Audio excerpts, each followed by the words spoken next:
নৌকাতে আরম্ভ হয়ে গেছে, আমাদের মুড়ি বৃষ্টি চালু হয়ে গেছে।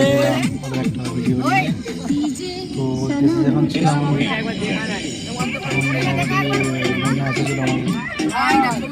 বন্যা এলাকায় বাস করি।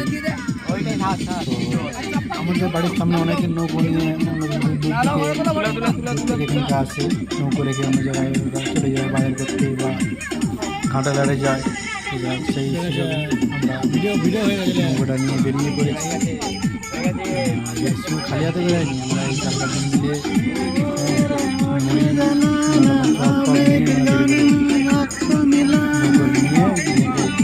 বাড়িতে বাড়িতে করছি। আমাদের নিজেদের ব্যবস্থা ছিল, করছিলাম মুড়ি।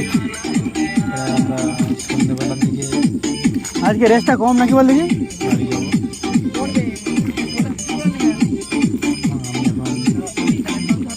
একটা দুটো কাঁচা লঙ্কা নিয়ে আসতে পারি, কাঁচা লঙ্কা হলে ভালো হবে। কাঁচা লঙ্কা হয়ে যাচ্ছে।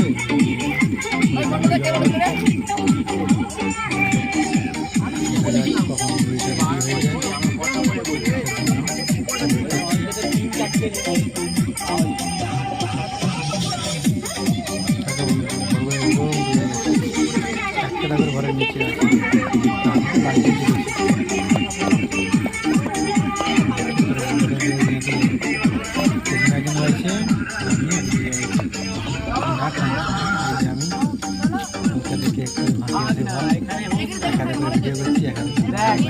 এখন বন্ধ করে পরীক্ষা ড্রেস আছে এদিকে চল বলছি আমি।